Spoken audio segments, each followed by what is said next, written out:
Morning, students. Today we are going to discuss a very important chapter, and that is model. Model है, and this is important for spoken English. ये spoken English के लिए बेहद ज़रूरी है, right? So today we will try to learn it very carefully and properly. So the very first thing that I have written here, that is model. हमें यहाँ पे model लिखा है और इसका एक छोटा सा डेफिनेशन हमने यहाँ पे लिखा हुआ है कि मॉडल्स होते क्या है। तो models are those auxiliary verbs, यानी कि मॉडल उन एक्सिलरी वर्ब्स को कहते हैं, उन तरह का हेल्पिंग वर्ब को कहते हैं which can change the mood of a sentence, जो एक सेंटेंस के मूड को बदल देगा, यानी कि उसके मीनिंग को बदलेगा, उसके फॉर्म्स को बदलेगा, राइट। तो यहाँ तक के इसका डेफिनेशन हुआ। आफ्टर दैट, उसके बाद हमने यहाँ पे लिखा है that there are 13 models, यानी मॉडल को अगर आप काउंट करेंगे तो कुल मिला के 13 होते हैं, which are जो हमारा कैन है, राइट। तो कैन का पास्ट फूड होता है, फाइन। सो हमने यहाँ पे कैन के बाद फूड लिखा हुआ है, यानी कि कैन और could. After that may, then might. After that will का वुड हमने लिख रखा है, एंड देन शेल का शुड। तो इनके ये पास्ट भी होते हैं और पास्ट के अलग से भी इनके मीनिंग निकलते हैं, डिफरेंट यूजेस होते हैं, तो वहाँ पे इसके मीनिंग बदलेंगे। जैसे मैंने कहा कि मॉडल जो है ना अपने मूड को बदलता है, एक सेंटेंस के मूड को बदलता है, तो जैसा यूज होगा वहाँ पे मीनिंग चेंज हो जाएगा। तो ऐसा सिर्फ मान के नहीं चलना है कि कैन का पास्ट फूड है तो सिर्फ उसी का पास्ट के हिसाब से ही यूज करेंगे, ऐसा बिल्कुल नहीं है। तो इसे कई सारे यूसेज होते हैं एक मॉडल का, तो अलग अलग यूसेज में क्या होगा, इनके मीनिंग चेंज हो जाते हैं, राइट। तो अब क्या है कि हमने यहाँ पे कैन लिखा है और फिर उसी का पास्ट फूड लिखा है। Then we have written here may, and the past is might, will, the past is would, shall, the past is should। उसके अलावा जिनके कोई पास्ट नहीं होते हैं वो हमारे पास है आउट टू, उसके बाद हमने लिख रखा है दैट इज मस्ट लिखा हुआ है। उसके बाद used to, then need, after that dare, right. यहाँ पे आप देखेंगे, नोटिस करेंगे तो यहाँ पे हमने सेमी मॉडल लिख रखा है। सेमी मॉडल यानी 13 मॉडल्स जो होते हैं ना, उसमें 3 आपके ऐसे मॉडल्स होते हैं जिसे आप सेमी मॉडल्स कहते हो या मार्जिनल मॉडल्स भी कहते हैं, जो कि मॉडल के जैसा ये काम करता है और कुछ और भी चीज ये बन जाते हैं, जैसे ये मेन वर्ब भी बनता है, राइट। यानी नीड और डेयर जो है समटाइम्स क्या बनेगा, तो हमारा मेन वर्ब भी बनता है, राइट। यूज टू हमारा एडजेक्टिव भी बनता है, फाइन। तो इसलिए हमने यहाँ पे सेमी मॉडल्स लिख रखा है कि मॉडल का भी काम करेगा और समटाइम्स क्या होता है कि दूसरे पार्ट्स ऑफ स्पीच भी का काम करता है। ये हो गया हमारा। उसके बाद हमने यहाँ पे स्ट्रक्चर लिख रखा है। स्ट्रक्चर क्या है, तो हमारे एक्टिव वॉइस का जो स्ट्रक्चर होगा दैट इज वो ये है कि सब्जेक्ट प्लस मॉडल रहेगा। उसके बाद हमारे पास विवन रहेंगे। उसके बाद जो है ऑब्जेक्ट की जरूरत पड़ी तो हमारा ऑब्जेक्ट भी रहेगा।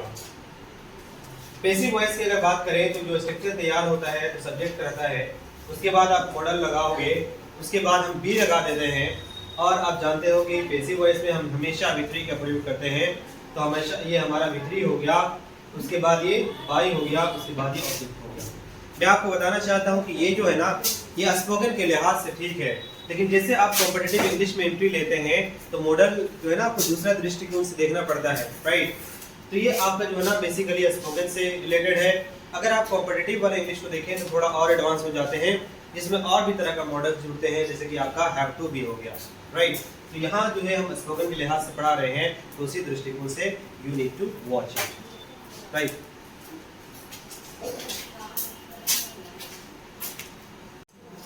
नाउ तो हमें आपको देखना पड़ेगा कि सबसे पहले जो हमारा कैन जो है, ठीक है, जो the very first word of model का सबसे पहला वर्ड आप इसे मान सकते हो। हालांकि कोई पहला वर्ड नहीं होता है, जहाँ से आप स्टार्ट करते हो वही पहला वर्ड होता है। तो यहाँ पे हमने आपके लिए लिखा है कैन। अब कैन का अगर आप डिफरेंट मीनिंग, हिंदी मीनिंग इसके देखते हैं तो सकता है, सकती है और सकते हैं, इस तरीके से मीनिंग इसका निकाला जाता है, राइट। अब क्या होगा, the very first use that I have rated for you is present ability. सबसे पहले हमने लिखा है कि प्रेजेंट एबिलिटी। तो ये प्रेजेंट एबिलिटी क्या होता है जो हमारा वर्तमान की क्षमता होता है, पावर दिखाने के लिए कि मैं ये कर सकता हूँ, वो कर सकता हूँ, तुम्हारे अंदर हमारे अंदर एबिलिटी है कि नहीं है, राइट। तो एग्जांपल जो हमने आपको दिया हुआ है दैट इज व्हाट, क्या है कि वह अंग्रेजी बोल सकता है। वेरी सिंपल, बहुत ही सिंपल है। तो हम क्या करेंगे, he can speak English, right.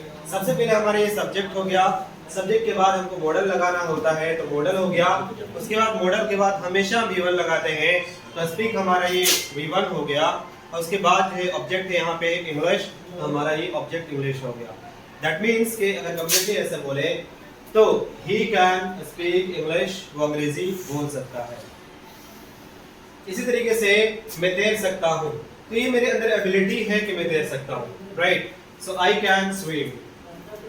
After that Seema 100 kg उठा सकती है, तो सीमा के अंदर कैपेसिटी है कि वो 100 किलो उठा सकती है, तो सीमा कैन लिफ्ट। अब उठाना का क्या होता है, लिफ्ट होता है, राइट। किसी भारी चीज को उठाना दैट इज कॉल्ड लिफ्ट। तो Seema can lift 100 kg, that means के 100 kg। ये आपके हो गए यहाँ तक के, दैट मींस कि आपका एबिलिटी दिखाने के लिए। Next that we have is permission. हम इसे परमिशन के लिए भी यूज करते हैं, बट ये इतना ज्यादा बेहतर नहीं माना जाता है कैसे परमिशन लेना, इसलिए हमने यहाँ पे लिख रखा है कि इनफॉर्मल। यानी तरीका क्या कहलाएगा, इनफॉर्मल तरीका कहलाएगा। जब आप अपने दोस्तों में परमिशन लेते हो तो कैन से ले सकते हो, या अपने से छोटे से किसी से परमिशन लेते हैं तो वहां पे आप क्या कर सकते हो, कैन से परमिशन ले सकते हो, राइट।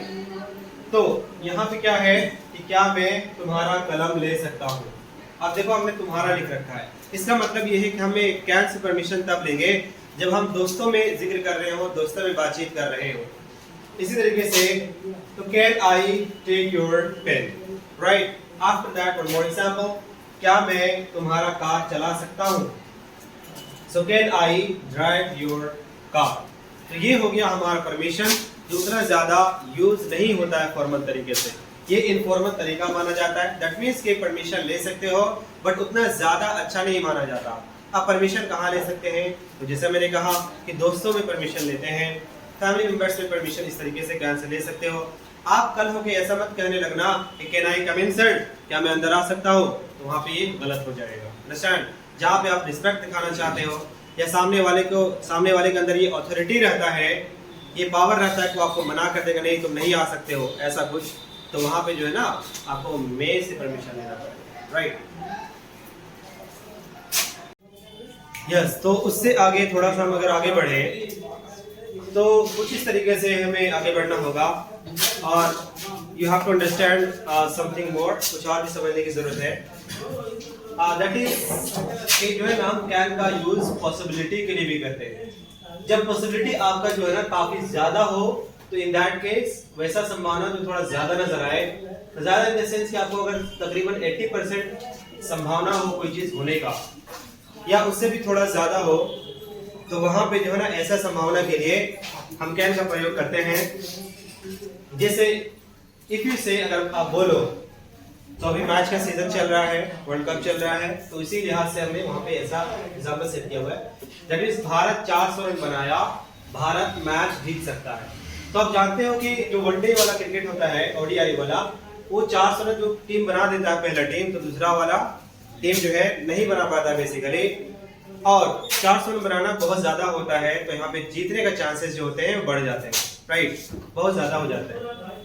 तो यहाँ पे क्या है कि इंडिया स्कोर्ड 400 रन्स, राइट, यानी इंडिया ने 400 रन बनाया। It can win the match. अब हमने इंडिया के लिए दोबारा हमको इंडिया लिखने की जरूरत नहीं है, इंडिया हमारा एक नाउन है तो इसका प्रोनाउन हमें यूज करना पड़ेगा, तो इसीलिए हमने इंडिया के जगह पे हमने इट का प्रयोग किया हुआ, समझे। So India scored 400 runs, India ने 400 रन बनाया, भारत ने।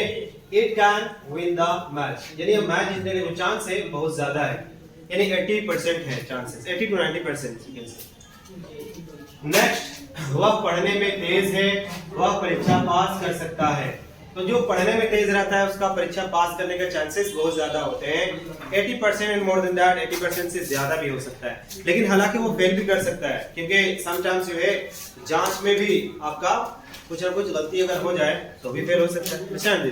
लेकिन जो यहाँ पे काम दिखाना है वो ज्यादा पॉसिबिलिटी होगा, ज्यादा होने के चांसेस होंगे, तो हमने क्या लिख रखा है कि he is intelligent in studies, वो पढ़ाई में क्या है कि इंटेलिजेंट है।